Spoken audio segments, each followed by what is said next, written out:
Hello, the pattern featured in today's video is from supplement 317. This is what the cover of that supplement book looks like.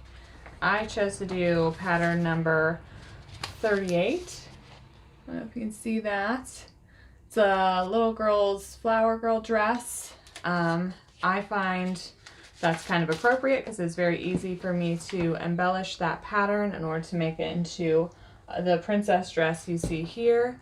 This is my daughter's birthday dress. She picked out the fabric herself at the fabric store, and she's very excited about it. I had a lot of fun sewing this dress, so why don't you come along with me for the rest of the video to see how I made it. You will need some cork board, put it underneath the paper you're using, also your Lutterloh tape measure, find your measurement, pin it in. You're going to want to put the pattern underneath the Lutterloh tape measure.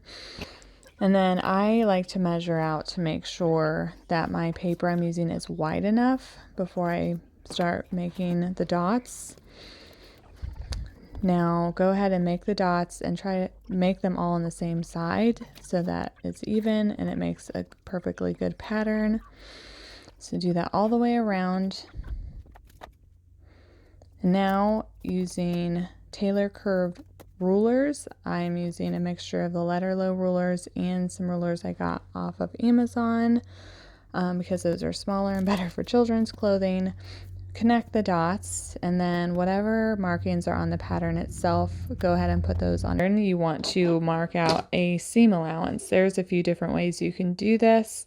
What I do is I'll just mark with my seam allowance guide ruler, mark the 3/8 of an inch, and then use the same rulers, and it'll be like a little border around the pattern.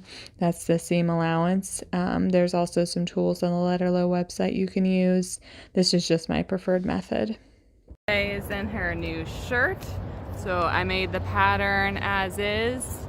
I just added a gathered ruffle to the bottom, and I made the neck a little bit shorter because the necks on child's patterns are really high up and kind of uncomfortable. But that's the only adjustments I made. Well, other than it's not a dress, it's a shirt instead. Yeah. I've completed the bodice. This is how I made a pattern to put some fabric on top. I have little wood skewers that I laid where I want the fabric to go. Then I put a piece of paper on top of the skewers, use the marker to mark where those are. If you have drafting tape, that would be better, but this is how I made my pattern. This is the update on the bodice of the dress that I've been making. I went ahead and added this piece to the front, as well as some trim and some fake pearls, plastic pearls to the top, and lace to the sleeves. Now when I add all these embellishments, I keep this all separate still. I haven't sewn it together yet. It's just easier for me in my process. That's where I am. Next I'll be sewing the sides down. That will make the sleeves go together, and be moving on to the skirt.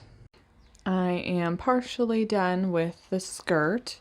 So I've added some gathered tulle, gathered the red star fabric, and added a layer of gathered sequin fabric.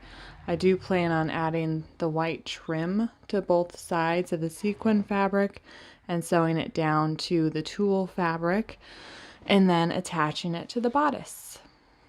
Now I'm shortening the zipper. There might be different techniques to do this, but I just do sewing some thread across. I probably shouldn't use white thread, I should probably use red, but at least it's easier for you to see how I'm doing that technique. And then you just loop it around a few times, tie it off, and then the zipper won't be able to go past that point, and you can cut off the excess zipper. That's me.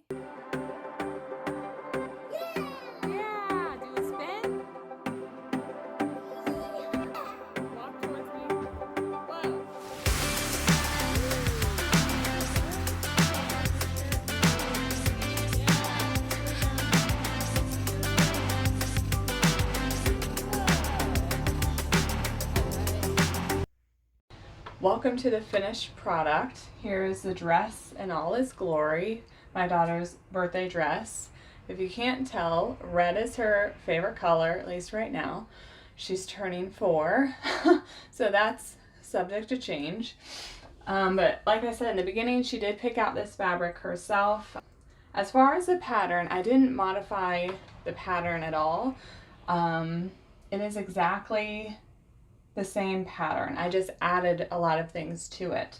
So the first thing I added is I added some fake beads to the neckline here and some lace to the sleeves and some trim to the sides here. And for this fabric, I did just lay it on top and sew it all together at the sides at the trim. And then I added the same sequin fabric on top again and sewed it all down with the trim, and then added 2 layers of tulle along with the gathered skirt. So the tulle is gathered, the skirt is gathered, put it all together all at once and sewed the tulle down with the lace on the bottom. So we got a red and white theme here, just a few extra layers. I didn't feel like it was overly complicated. I did end up hand sewing this part just because I was afraid to break a sewing needle because it was getting rather thick, but that wasn't too bad. And so overall, I really like the pattern. It fits her really well using her measurements as prescribed by the Lutterloh instructions. She really enjoys it. She's very excited about it, and I'm really happy with how it turned out. So if you're interested in sewing this dress for your kid, it fit my daughter very well, and so you shouldn't have any problems with the fit, and I found it to be an easy pattern to sew. So I would definitely give it a thumbs up, and I would say go for it.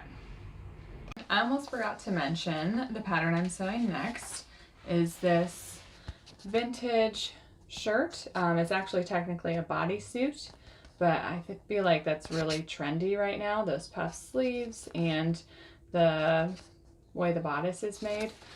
So I'll show you the bodysuit side and what I'm talking about. So you can see from the little picture that it is intended to be a little bodysuit. And so I've never sewn a bodysuit, but I did fall in love with this little pattern there. So that is my next project. I'm very excited, and I'll update you when it's done. Oh, I have an Instagram. If you're curious of where I am in a project at any given time, you can go to my Instagram page and find updates there. Also, I do all Lutterloh content. The Lutterloh patterns are my favorite. I feel like it's low pressure because you make it yourself, you design it yourself. So there's not pressure to like follow a pattern to the T, and what if I do the slightest thing wrong? And so that's why I like Lutterloh patterns. So if you are new to Lutterloh, or if you just want more Lutterloh content in your life, click like and subscribe, and I'll be here for you.